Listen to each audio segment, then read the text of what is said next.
रत्नैः कल्पितमासनं हिमजलैः स्नानं च दिव्याम्बरं नानारत्नविभूषितं मृगमदं मोदाङ्कितं चन्दनं जातिचम्पकबिल्वपत्ररचितं पुष्पं च धूपं तथा दीपं देवदयानिधे पशुपते हृत्कल्पितं गुह्यताम् सौवर्णे नवरत्नखण्डरचिते पात्रे धृतं पायसं भक्ष्यं पञ्चविधिं पयोदधियुतं रम्भाफलं पानकं शाकानामयुतं जलं रुचिकरं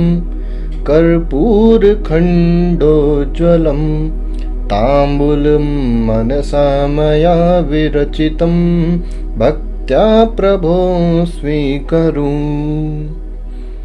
जय श्री महाकाल। आप सभी लोगों को आप सभी का स्वागत है शिव पुराण के इस अगले विशेषांक में, जिसमें हम चर्चा करेंगे भगवान शिव के उन भक्तों के बारे में जिन्होंने शिव पुराण की कथा श्रवण की और उस कथा श्रवण का उनको क्या फल मिला और किस प्रकार से उन्होंने उस कथा को श्रवण किया, ये भी मायने रखता है। तो चलिए शुरू करते हैं आज की इस वीडियो को।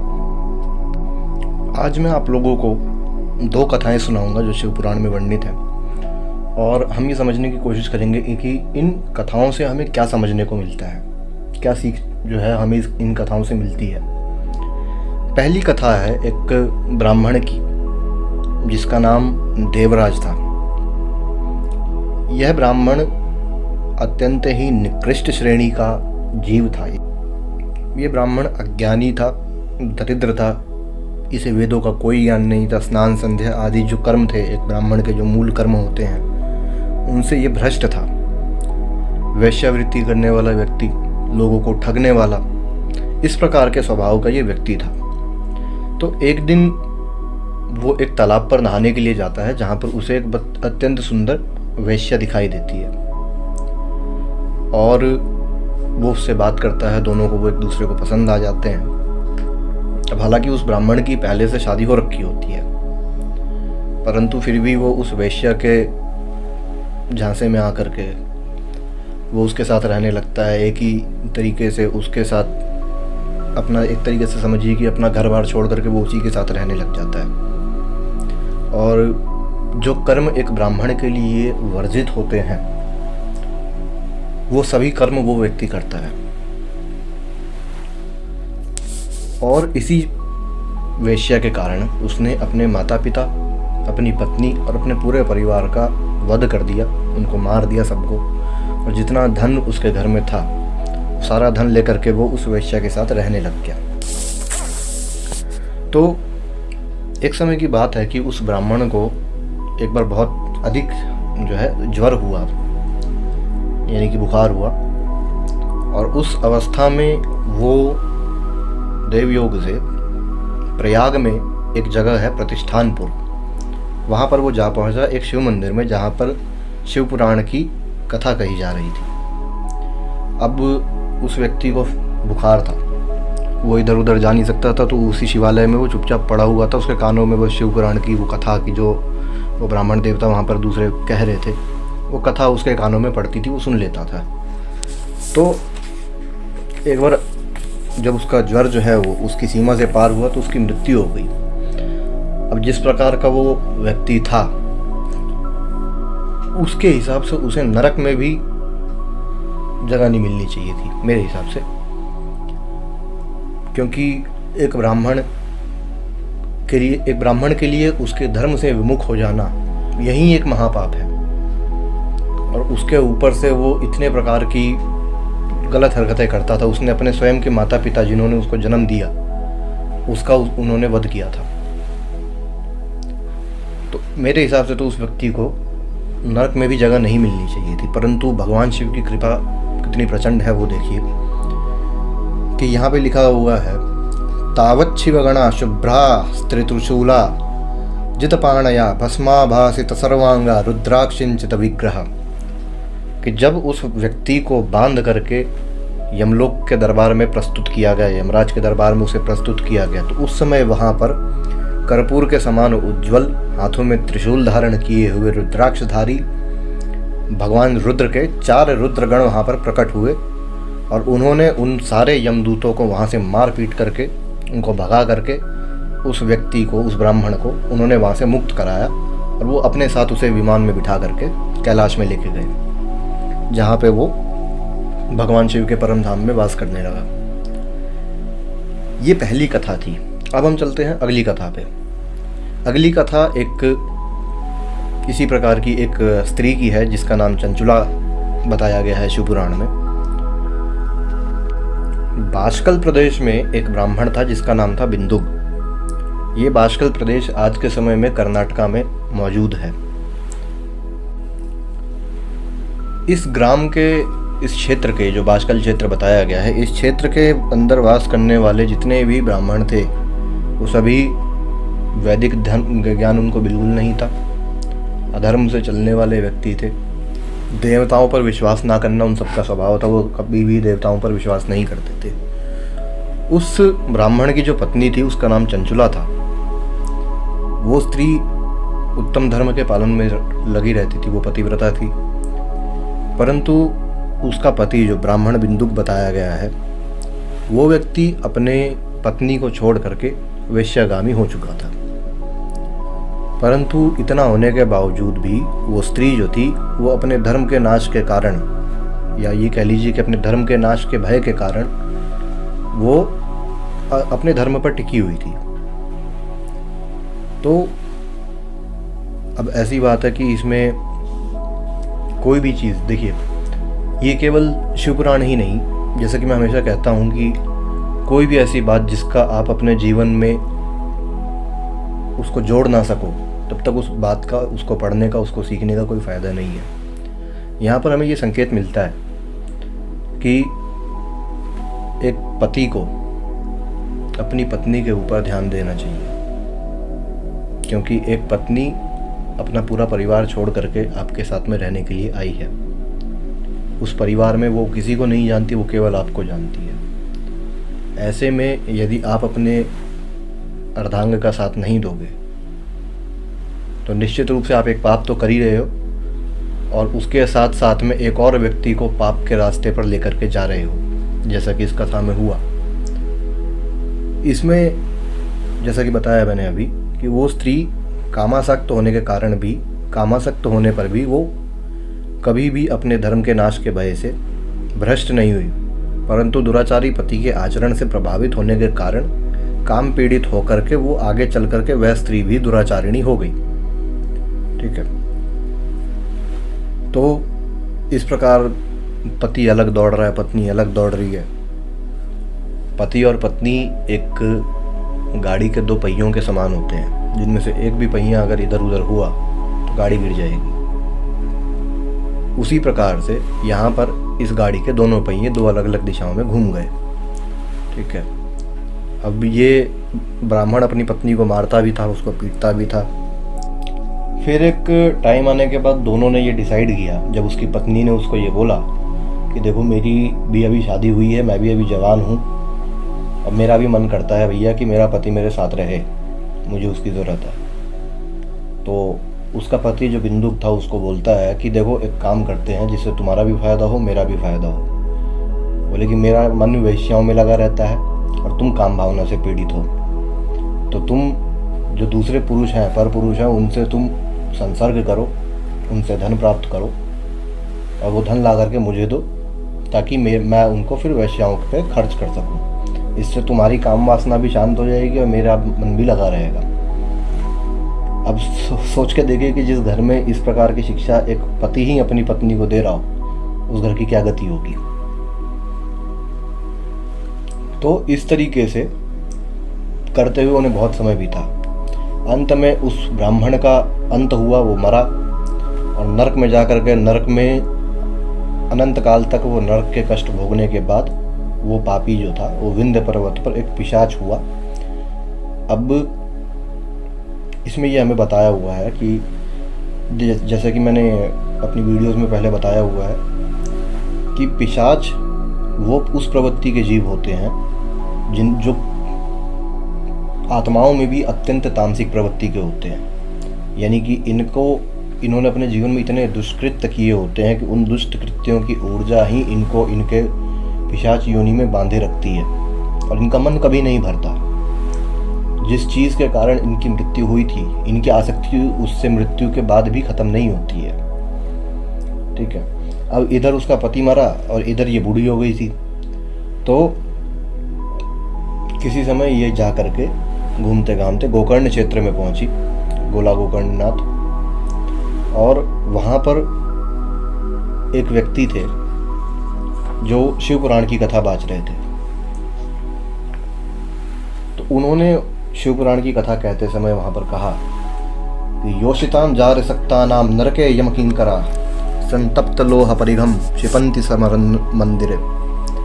जो स्त्रियां पर पुरुषों के साथ व्यभिचार करती हैं, वे मरने के बाद जब यमलोक में जाती हैं तब यमराज के दूत उनकी योनि में तपे हुए लोहे का परिघ डालते हैं, यानी कि लोहा पिघला करके डालते हैं। अब उस स्त्री ने ये बात सुनी और उसके हाथ पैर ठंडे पड़ गए, क्योंकि सोच के देखिए कि आपकी योनि में अगर कोई व्यक्ति लोहा पिघला करके, लोहा भी नहीं, लोहे को पिघला करके डाले तो क्या हालत होगी। तो जब वो कथा समाप्त हुई, जब सारे लोग वहाँ से चले गए, तो उस स्त्री ने उन ब्राह्मण से पूछा। उन्होंने उनसे बोला कि हे ब्राह्मण, मैं अपने धर्म को नहीं जानती थी, इसलिए मेरे द्वारा बड़ा दुराचार हुआ है, क्योंकि आप मेरे ऊपर कृपा करिए और मेरा उद्धार करिए। इसके बाद उस स्त्री ने उन ब्राह्मण से प्रार्थना की, उनको विभिन्न प्रकार से उसने समझाया कि मैंने अपने जीवन में इतने दुष्कृत्य करे हैं कि मैं चाह करके भी उनसे मुक्त नहीं हो पाऊंगी, और आज के समय में मेरी स्थिति वो नहीं है कि अगर मैं पश्चाताप करना चाहूँ भी तो भी मैं पश्चाताप नहीं कर सकती। तो उस ब्राह्मण ने उनसे कहा कि ये बहुत अच्छी बात है कि तुम्हें शिवपुराण की कथा सुन करके समय पर तुम्हारी बुद्धि जो है वो खुल गई। देखिए, हम क्या कर रहे हैं क्या नहीं कर रहे हैं वो चीज़ मायने नहीं रखती। सबसे पहले आप लोग ये समझिए कि हम मृत्युलोक में जी रहे हैं, और इस मृत्युलोक में जो हमें दिखाई देता है वो सब कुछ माया है। माँ का अर्थ होता है जो दिखाई दे रहा है, या का मतलब होता है जो नहीं है। जो दिखाई दे रहा है परंतु नहीं है, या फिर ये समझिए कि जो नहीं है वो फिर भी दिख रहा है, उसे माया कहा जाता है। तो इस प्रकार हम क्या कर रहे हैं, देखिए, माया एक ऐसी चीज़ है जो सभी को अपने वश में रखती है। बालाद कृष्ण मोहाय महामाया प्रयच्छते, ये वो महामाया है जो हर व्यक्ति को, हर प्राणी को अपने पास में बांध करके रखती है। फर्क इससे नहीं पड़ता कि आप माया में बंधे हो, फर्क इससे पड़ता है कि क्या आपकी चेतना इतनी जागृत है कि आप उस माया के बंधन को पहचान करके उस माया से अपने आप को मुक्त कर सको, अपने आप को चेतावनी दे सको, अपने आप को जागृत कर सको। फर्क इससे पड़ता है। तो उस ब्राह्मण ने उस स्त्री को कथा सुनाई भगवान शिव की, शिवपुराण उन्होंने उसको सुनाई, जिसे सुन करके उस स्त्री का मन जो था वो भक्ति भाव से भर गया। और जब वहाँ पर, अब देखिए कि उसने सबसे पहली बात तो उसने शिवपुराण की कथा सुनी, शिवपुराण सुना, और दूसरी चीज़ कि उसने गोकर्ण क्षेत्र में वो शिवपुराण सुनी। ठीक है, गोकर्ण तीर्थों में भी तीर्थराज कहा जाता है। गोकर्ण की महिमा बहुत अधिक है। गोकर्ण वही व्यक्ति था जिन्होंने अपने भाई को प्रेत योनि से मुक्त करवाने के लिए, पिशाच योनि से मुक्त करवाने के लिए, उन्होंने अनेकों कठिनाइयों का सामना करने के बाद भागवत की कथा सुना करके उन्हें मुक्ति प्रदान की थी। उन्हीं के नाम पर उस क्षेत्र का नाम गोकर्णनाथ पड़ा था, गोकर्ण क्षेत्र। तो जब उस स्त्री की मृत्यु हुई तो उसकी मृत्यु के समय वहाँ पर एक विमान आया था जिसमें भगवान शिव के गण विद्यमान थे, और उन गणों ने उनको लेकर के भगवान शिव तक पहुंचाया। अब देखिए, पति पत्नी दोनों की मृत्यु हुई, दोनों ही मृत्यु को प्राप्त हुए, परंतु एक की गति क्या हुई कि वो पहले तो उसने अनंत काल तक नरक में यातना भोगी, और उसके बाद उसने विंध्य पर्वत पर पिशाच का रूप धारण करके वहां निवास किया। और वहीं उसकी पत्नी, पाप कर्म उसने भी किए थे, परंतु उसने समय रहते हुए अपने आप को सावधान किया, भगवान शिव में अपनी भक्ति को स्थिर किया, शिवपुराण की कथा सुनी, और जिसके प्रभाव से अंत समय में स्वयं भगवान शिव के गण उसको लेने के लिए आए थे। अब जब ये गण उसको वहाँ पर ले जा कर के पहुँचे तो वहाँ पर उस स्त्री को गणेश, भृंगी, नंदी, वीरभद्र आदि गणों के साथ उनकी उपासना करते हुए भगवान शिव दिखाई दिए, जिनकी अंग कांति करोड़ों सूर्यों के समान थी। नीलग्रीवम पंचवक्त्रम त्रयंबकम चंद्रशेखरम वामांगे बिभ्रतम गौरी विद्युत पुंज समप्रभम कर्पूर गौरम गौरीशम सर्वालंकर धारिणम श्रितभस्मल सद्देहम श्रितवस्त्रम महोज्ज्वलम। उनका जो कंठ था वो नील वर्ण का था, जो हलाहल के प्रभाव से नीला पड़ा हुआ था। उनके 5 मुख थे और प्रत्येक मुख में 3-3 नेत्र थे। मस्तक पर अर्धचंद्राकार मुकुट था। उनके वाम अंग में, वाम भाग में माता भगवती भवानी, माता महागौरी बैठी हुई थी। और उन्होंने सभी आभूषण धारण किए हुए थे। उनके सभी अंग जो थे भस्म से सुशोभित थे। शरीर पर श्वेत वस्त्र शोभा पा रहे थे। इस स्वरूप में भगवान महारुद्र ने उसको अपना दर्शन दिया और उसे देख करके माता पार्वती बड़ी प्रसन्न हुई और उन्होंने उसे अपनी सखी बनाया। अब ये देखिए कि भगवान शिव की कथा सुनने से माता पार्वती इतनी प्रसन्न होती हैं कि वो उस स्त्री को अपनी सखी बना लेती हैं। तो इसके बाद जब बहुत समय बीत जाता है तो एक दिन उस स्त्री को अपने पति का ध्यान आता है कि मेरा पति आखिर में कहाँ गया, उसके साथ क्या हुआ। तो वो माता पार्वती से पूछती हैं कि हे माता, आप मुझे ये बताइए कृपा करके कि मेरे पति की क्या गति हुई। तो माता ने उनको बताया कि भैया उसने सारे कर्म करके उसको पहले नरक यातना मिली, उसके बाद में जाकर के वो विंध्य पर्वत पर पिशाच बना। तो जब माता पार्वती ने उसको ये बात बताई, उसका हृदय अत्यंत दुखी हुआ और उसने माता से प्रार्थना की कि माता, आप मेरे पति की मुक्ति के लिए भी कुछ उपाय करिए जिससे कि वो उस योनि से मुक्त हो सके।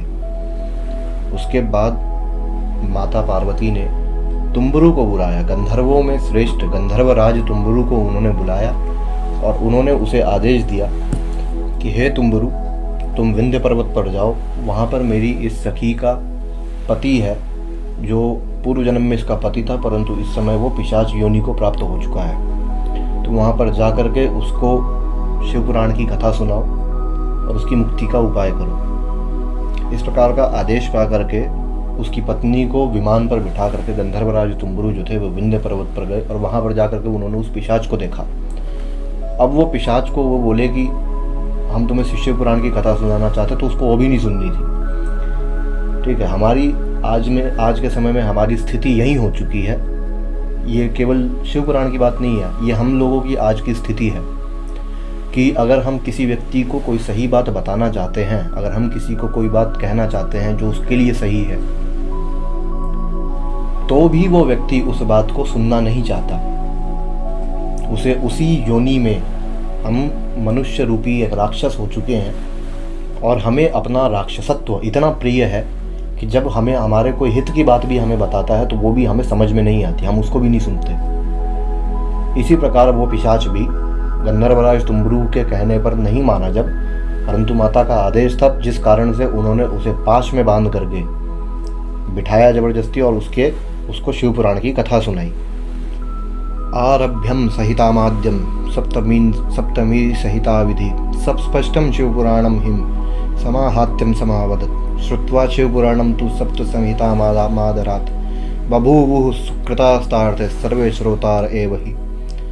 कि गंधर्वराज तुम्बरु ने 7 संहिताओं वाली सुंदर कथाओं से युक्त शिवपुराण उस ब्राह्मण के पिशाच को सुनाई, जिसके प्रभाव से उस पिशाच का सारा मल धुल गया, उस पिशाच की बुद्धि निर्मल हो गई, उस पिशाच के अंदर भक्ति भाव का उदय हुआ और वो अंततः वो पिशाच जो है वो भगवान शिव के पास पहुंच करके उनके गणों में सम्मिलित हुआ। अब इस चीज़ को समझिए कि शिवपुराण की कथा को सुनने का कितना अधिक फल होता है कि जब आप पाप में डूबे हुए हो जब आपने ज़िंदगी भर पाप किए हैं, परंतु उसके बाद भी अगर आप भक्ति भाव से एक बार भी शिव पुराण की कथाओं का श्रवण करते हो, शिव पुराण का पठन करते हो, तो आपको भगवान शिव की कृपा प्राप्त होती है। यहाँ पर मैंने 2 कथाओं का जिक्र किया, 2 कथाएं मैंने आप लोगों को सुनाई। पहली कथा में हमें ये विवरण मिलता है कि देवराज नामक जो ब्राह्मण था उसे भगवान शिव का लोक प्राप्त हुआ, परंतु चंचला और उसके पति को शिव पुराण की कथा सुनने से भगवान शिव का सामीप्य प्राप्त हुआ, उनका साथ प्राप्त हुआ। अब दोनों में फ़र्क क्या है? अगर शिव पुराण की कथा सुनने का फल वही है जो मैं बता रहा हूँ, तो इन तीनों को समान फल क्यों नहीं मिला? इसका कारण वो भाव है जिस भाव से इन्होंने कथा सुनी। देवराज नामक जो ब्राह्मण था उसको कथा सुनने का कोई शौक नहीं था, उसको कथा सुनने का कोई इंटरेस्ट नहीं था, उसका कोई भक्ति भाव नहीं था। वो केवल बीमार से मजबूर होकर के वहाँ पे गिरा हुआ था, उसके कानों में आवाज़ जा रही थी। और चंचुला ने अपने विषयों से मुक्त होने की इच्छा से, अपने आप को शुद्ध करने की इच्छा से और भगवान शिव में भक्ति दृढ़ करने की इच्छा से उसने शिव पुराण का विधिवत स्तवन किया। और पिशाच ने साक्षात गंधर्वराज तुम्बुरु से शिव पुराण सुनी। तो हम कथा या सत्संग सुन रहे हैं से मतलब नहीं है। देखिए, फल तो मिलेगा, आपकी जो पुण्य आप कर रहे हो, सत्संग में जाना, साधु महात्माओं के साथ रहना, ये एक पुण्य है जो आप अर्जित कर रहे हो। परंतु ये निर्भर करता है इस बात पे कि आप किस भाव से वो काम कर रहे हो, आपका भाव क्या है। भाव अत्यंत महत्वपूर्ण होता है। आप अगर बीमार हो और अगर आप चाहते हो कि आप ठीक हो जाओ, तो सबसे पहले आप लोगों को ये स्वीकार करना होगा कि आप बीमार हो।